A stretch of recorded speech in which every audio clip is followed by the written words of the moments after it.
Octopus by Kamado Club.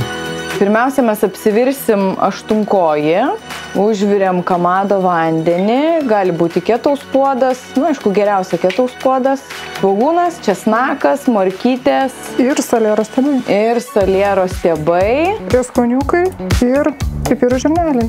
Ką mes dabar darom? Merkiam į vandenį. 1, 2, ištraukiam. Darom puodą ir atsisveikinam. Kokią valandą tai tikrai? Po valandos tikrinsim minkštumą.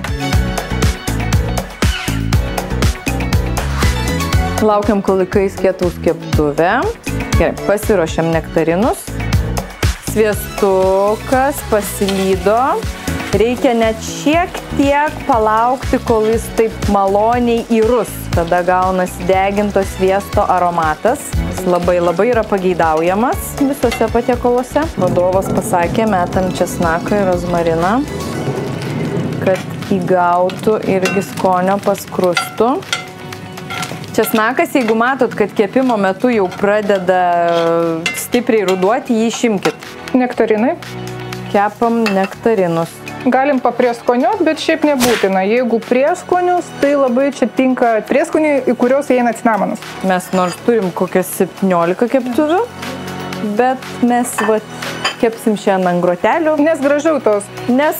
O todėl. Imam savo gražuolį aštunkojį, kuris išvirė prieš tai puodę ir pomidoriukai. Jeigu nesakiau, tai dabar sakau. Soja, medus, česnakas ir meilė. Be meilės niekaip.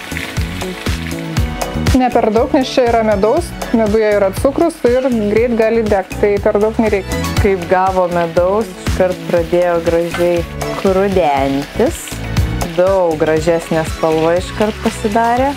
Virimo laikas priklauso nuo svorio, bet reikia tikrinti. Minkštumą tikrinti prie galvos su peiliuku. Jeigu įsismėgi graži, kaip į sviestą, lengvai, tada prašom jau gali. Tada gali būti to laiko ir mažiau. Tai laik nuo laiko tikrinkit tikrai. Po valandos patikrinam, jeigu dar kietokai sminga peilis, paliekam dar 15-20 minučių ir vėl patikrinam. Gal jau užteks? Jau ir užtenka, nes matai, jau ruduoja česnakas. Kaip apkabino gražiai pomidorus. Kokia meilė. Ai, pusiau. Skanaus. Smačnego. Bon appetit.